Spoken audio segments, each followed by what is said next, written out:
दोस्तों आज हम रेल विकास निगम लिमिटेड यानी आरवीएनएल को डिस्कस करने वाले। आरवीएनएल आज बहुत तेज गति से दौड़ रहा है। आप देख सकते हो कि लगभग 100 के पास पहुंच चुका है और बहुत ही ज़बरदस्त यहाँ पे माहौल पॉजिटिव बना है। उसके पीछे है बहुत बड़ी गुड न्यूज़ जिसको इस वीडियो के माध्यम से डिस्कस करेंगे और जानने की कोशिश करेंगे क्या रेलवे के इस स्टॉक के अंदर दाव लगाना चाहिए। वैसे तो ये स्टॉक ऑलरेडी मल्टीबैगर साबित हो चुका है। दूसरी तरफ अगर हम IRFC यानी Indian railway finance corporation limited की बात करें तो ये स्टॉक भी पिछले 2-3 ट्रेडिंग सेशंस में काफ़ी शानदार रिटर्न दे चुका है, लेकिन आज यहाँ पे थोड़ी सी इसमें प्रॉफिट बुकिंग हावी हो चुकी है। तो क्या स्टॉक फिर से नीचे आएगा या ऊपर जाने को तैयार है? कंपनी बहुत मजबूत है और इसका पोर्टफोलियो भी बहुत ही शानदार है और ये रेलवे को फाइनेंस प्रोवाइड करती है। और क्या स्टॉक फिर से नीचे आएगा या फिर ये भी बिल्कुल आरवीएनएल की तरफ दौड़ने को तैयार हो चुका है, तो उसको भी इस वीडियो के माध्यम से समझेंगे और जानने की कोशिश करेंगे क्या ये रेलवे के 2 स्टॉक में दाव लगाना चाहिए। और दूसरी तरफ अगर हम मदरसन सुमी यानी संवर्धन मदरसन इंटरनेशनल की बात करें तो यहाँ पे देख सकते हो कि स्टॉक काफ़ी बुलिश लग रहा है और यहाँ पे कुछ लेटेस्ट टारगेट निकल के आ रहे हैं, उस टारगेट को डिस्कस करेंगे। कंपनी का बिजनेस काफ़ी अच्छा है, कंपनी लगातार अच्छा डिविडेंड भी देती है, बिजनेस मॉडल काफ़ी अच्छा है, तो क्या इन्वेस्टमेंट करना चाहिए? इन सारी बातों को समझेंगे इस वीडियो के माध्यम से। सबसे पहले आरवीएनएल की बात करें तो इस समय स्टॉक 97.70 के आसपास है। अभी 2:30 बजे के आसपास का टाइम है। 11.34% की बम्पर तेजी देखने को मिल रही है। इंट्राडे में 98.20 का इसने हाई भी बनाया और लो है 88 का, यानी एक ही दिन में आप देख सकते हो 10 रुपये का भारी मूवमेंट देखने को मिला। यानी जिसने भी निचले लेवल से निवेश किया है उसको बहुत शानदार रिटर्न देखने को मिला। आपको ये पता होगा बजट से पहले स्टॉक दौड़ा था, तब ये स्टॉक 30 रुपीज़ का था, वो 84 तक चला गया था। उसके बाद में काफ़ी ज़्यादा इसमें गिरावट भी हुई, फिर से नीचे के लेवल में ये 64 तक चला गया और तब भी मैंने कहा था कि स्टॉक फिर दौड़ेगा जरूर। अब आप देख सकते हो इसने एक नई हाई बना दी और स्टॉक बहुत तेज़ी से ऊपर जाने को तैयार हो चुका है। यहाँ पे देखो पिछले एक महीने में स्टॉक में 46.99% की यानी लगभग 47% की ज़बरदस्त हमें रिटर्न देखने को मिला है। 66 के आसपास स्टॉक था अभी एक महीने पहले। अगर हम बात करें इसके सिर्फ 5 डेज के रिटर्न की तो 29.81% यानी लगभग 30% का ज़बरदस्त रिटर्न दे चुका है। 75 के आसपास स्टॉक था, इस समय 97 पर पहुंच चुका है। अब यहाँ पे देख सकते हो कि आरवीएनएल देखें तो इसके ऑर्डर बुक बहुत मौजूद है, लगातार इनको बहुत सारे ऑर्डर मिल रहे हैं। रेलवे प्रोजेक्ट इनके पास काफ़ी ज़्यादा है जिसमें न्यू लाइन बिछाने का काम, लाइन डबल करने का काम, गेज कन्वर्जेशन का काम, इसके अलावा रेलवे इलेक्ट्रिफिकेशन के काम, मेट्रो के प्रोजेक्ट, मेजर ब्रिज बनाने का काम, वर्कशॉप कंस्ट्रक्शन, ये सारे के सारे कंपनी काम करती है और आप देख सकते हो इसका बिजनेस बहुत शानदार है। तो आप देख सकते हो रिसेंटली अगर देखें तो यहाँ पे इनको एक रसिया के साथ में रेल विकास निगम लिमिटेड दोनों ने मिलके 58,000 करोड़ का एक बड़ा रेल प्रोजेक्ट इनको मिला जिसमें 200 ट्रेन बनाए, जिसमें पर ट्रेन का जो देखें तो आप यहाँ पे 120 करोड़ रुपीज़ का खर्च होगा पर यूनिट। और आप ये एक काफ़ी बड़ा ऑर्डर था जो इसने रेलवे को मिला। अब ये वंदे भारत ट्रेन का जो इसका मेंटेनेंस का कामकाज मिला, इसकी वजह से इसका कामकाज, इसका मैन्युफैक्चरिंग का कामकाज और ये बहुत ही शानदार इसका एक काम मिला इसको। तो यहाँ पे देख सकते हो कि यहाँ पे कहा जा रहा है कि जो महाराष्ट्र में लातूर में इनकी फैक्ट्री है वहाँ पे ये रेलवे कोच बनाए जाएंगे वंदे भारत के, और रसिया और आरवीएनएल मिलकर इन रेलवे कोच का निर्माण करेगी।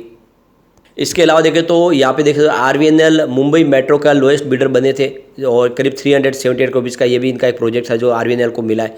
और बहुत सारे ब्लॉक सिग्नलिंग के प्रोजेक्ट भी इनके पास आए हुए हैं, इसमें जयपुर का है।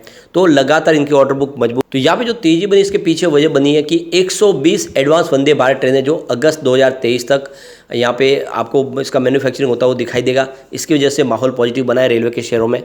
राव सावधान में जो मिनिस्टर है उनकी तरफ से कहा गया कि 600 करोड़ रुपीज़ का सरकार की तरफ से यहाँ पे एक अमाउंट सैंक्शन किया गया है जिसके माध्यम से लातूर में ये फैक्ट्री इस्टेब्लिश की जाएगी और वहाँ से अब रेलवे कोच बनाए जाएंगे, वंदे भारत के लिए मैन्युफैक्चरिंग होगी।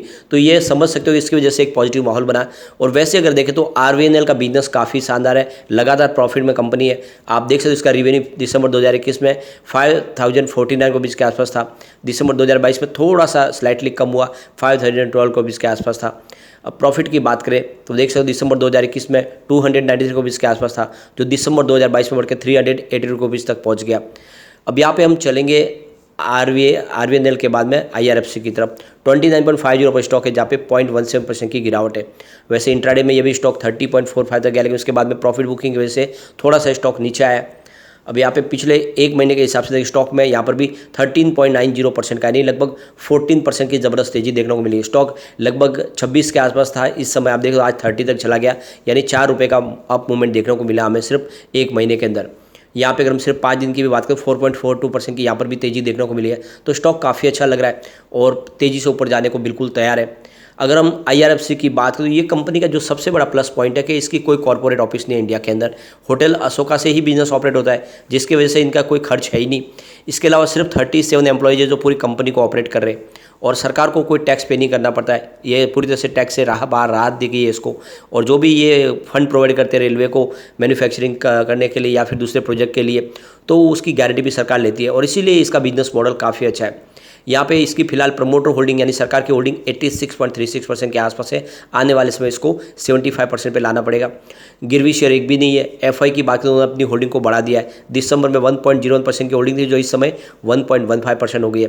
तो यहाँ पे FI ने जम के खरीदारी की है, ये बहुत अच्छी बात है। DI की बात करें तो उनकी 2.97% की होल्डिंग थी दिसंबर में, इस समय 2.62% हुई है। तो DI ने अपना प्रॉफिट बुकिंग जरूर किया है क्योंकि स्टॉक आपको पता होगा 19 से 30 तक चला गया था। इसके अलावा म्यूचुअल फंड की बात करें उनकी भी होल्डिंग थोड़ी सी आपको कम होती हुई दिखाई देगी। 1.76% थी दिसंबर क्वार्टर में जो इस समय 1.37% पर आई है। जनरल पब्लिक की बात करें उनकी होल्डिंग 9.68% के आसपास थी, इस समय 9.87% के आसपास है। तो 10% से भी कम शेयर जनरल पब्लिक के पास है। ये शेयर होल्डिंग पैटर्न बहुत अच्छा है। अगर हम इसके रिजल्ट को देखें तो दिसंबर 2021 में 5096 करोड़ के आसपास रेवेन्यू था, जो दिसंबर 2022 में बढ़ के 6218 करोड़ के आसपास पहुंच गया। जबरदस्त वृद्धि हुई है। इसके अलावा देख सकते हो इसके प्रॉफिट की बात करें तो दिसंबर 2021 में 1594 करोड़ के आसपास था, जो दिसंबर 2022 में बढ़ के 1633 करोड़ के आसपास पहुंच गया। तो पिछले एक साल में रेवेन्यू प्रॉफिट भी बढ़ा है और कंपनी ने बहुत ही शानदार डिविडेंड भी दिया। यानी IPO आने के बाद ही लगभग आप देख सकते हो 2 साल हुए, ₹3.25 का ऑलरेडी डिविडेंड मिल चुका है। तो बहुत अच्छा स्टॉक है, इसमें इन्वेस्टमेंट करना चाहिए। दोनों स्टॉक आने वाले समय आपको मालामाल कर सकते हैं। चलते हैं हम मदरसन सुवी की तरफ, यानी संवर्धन मदरसन इंटरनेशनल की तरफ। 71.05 स्टॉक है जहाँ पे 0.28% की इस समय तेजी देखने को मिल रही है। पिछले एक महीने में स्टॉक ने 10% का जबरदस्त रिटर्न दिया, यानी स्टॉक लगातार नीचे था लेकिन अब दौड़ना शुरू हो चुका है। 62 का स्टॉक इस समय लगभग 71 के आसपास आ चुका है और सिर्फ 5 दिन की बात करो 3.80% की इसने शानदार तेजी बता दी है। अब यहाँ पे देख सकते हो कि JM फाइनेंशियल सर्विस की तरफ से इसमें बाई की कॉल दी गई है और इन्होंने इसका जो टारगेट रखा वो 100 रुपीज़ का है, यानी करंट मार्केट प्राइस के हिसाब से 71 के आसपास आपको खरीदारी करनी है और जल्दी आपको इसका टारगेट 100 देखने को मिल सकता है। वैसे यहाँ पे देख सकते हो कि JM फाइनेंशियल सर्विस की तरफ से इसका 1 साल का टारगेट दिया गया है, जिसमें ये आराम से आपको टारगेट देखने को मिल सकता है। हो सकता है उससे पहले ही ये टारगेट आ जाए। अब यहाँ पे अगर हम इसके रेवेन्यू को देखें तो लगातार बढ़ रहा है। दिसंबर 2021 में 16,118 करोड़ के आसपास था, जो दिसंबर 2022 में बढ़ के 20,226 करोड़ तक पहुँच गया। जबरदस्त वृद्धि हुई है रेवेन्यू में। बात करें अगर हम इसके प्रॉफिट की तो दिसंबर 2021 में 245 करोड़ के आसपास था, जो दिसंबर 2022 में बढ़ के 454 करोड़ तक पहुंच गया। यानी एक तरह से देखें तो डबल हो चुका है प्रॉफिट। बहुत ही बिजनेस शानदार है, लगातार अंदर से कंपनी मजबूत हो रही है। इसके नेट कैश फ्लो में अच्छी खासी वृद्धि हो चुकी है। मार्च 2021 में कंपनी का मात्र 8 करोड़ का कैश था, इस समय मार्च 2022 में बढ़ के 256 करोड़ तक पहुँच गया। ये बहुत ही शानदार बात है। और अगर हम इसके शेयर होल्डिंग पैटर्न को देखें तो देख सकते हो कि फिलहाल प्रमोटर की होल्डिंग 61.73% के आसपास है, जो काफ़ी अच्छी है। प्रमोटर की स्थिति मजबूत है। FI की बात करें उनकी 11.03% की होल्डिंग थी दिसंबर में, इस समय 9.92% हुई है। तो यहाँ पे देख सकते हो FI ने अपना यहाँ पे कुछ प्रॉफिट बुकिंग की है। DI की बात करें उनकी होल्डिंग बढ़ी है, 18.26% के आसपास थी दिसंबर क्वार्टर में, इस समय 18.94% है। तो DI ने अपनी जम के खरीदारी की है। गवर्नमेंट की भी 0.09% की होल्डिंग है। जनरल पब्लिक की बात करें उनकी 9.32% की होल्डिंग है। तो ये शेयर होल्डिंग भी पैटर्न काफ़ी अच्छा है। 10% से नीचे यहाँ पे जनरल पब्लिक के पास शेयर है और इसीलिए इसमें आपको दाव लगाना चाहिए। अब हम चलते हैं उस स्टॉक की तरफ जो आपको बोनस देने जा रहा है। तो यहाँ पे हम बात कर रहे हैं मैक्रोटेक डेवलपर्स लिमिटेड की। 899 पे स्टॉक है जहाँ पे 0.91% की गिरावट देखने को मिल रही है। यहाँ पे देख सकते हो कंपनी ने डिसाइड किया है एक शेयर के ऊपर एक शेयर आपको बोनस देगी और साथ में आप देखें तो पर शेयर 2 रुपये का डिविडेंड भी कंपनी देने आ रही है। तो काफ़ी अच्छी बात है। डिविडेंड और बोनस दोनों ही साथ में अनाउंस किया गया है। अभी फिलहाल इसकी रिकॉर्ड डेट आई नहीं है, तो बिल्कुल आपके पास मौका है, जम के खरीदारी कर सकते हैं। और इसका बिजनेस काफ़ी अच्छा आप देख सकते हो। अगर इसका रेवेन्यू देखो दिसंबर 2021 में 2059 करोड़ के आसपास था, जो दिसंबर 2022 में थोड़ा सा कम होकर 1774 करोड़ के आसपास पहुंच गया। प्रॉफिट लॉस की बात हो दिसंबर 2021 में 286 करोड़ का प्रॉफिट था। और Q2 में देख सकते हो कंपनी को 933 रुपीज़ का भारी लॉस हो गया था, लेकिन इस बार कंपनी को 405 रुपीज़ का बम्पर प्रॉफिट हुआ है। तो बड़े लॉस से कंपनी प्रॉफिट में आ चुकी है और ऐसे में आने वाले समय स्टॉक कमाल कर सकता है, तो दाव लगाया जा सकता है क्योंकि अच्छा डिविडेंड और बोनस भी कंपनी दे रही है। लेकिन फ्रेंड, कोई भी इन्वेस्टमेंट करने से पहले अपने फाइनेंशियल एडवाइजर से बारे ले ले या अपना खुद का रिसर्च करें, क्योंकि मैंने वीडियो आपके एजुकेशनल पर्पज़ के लिए ही बनाया। वीडियो पसंद आए तो लाइक शेयर जरूर कीजिए और चैनल को सब्सक्राइब कर दीजिए। Thank you friend.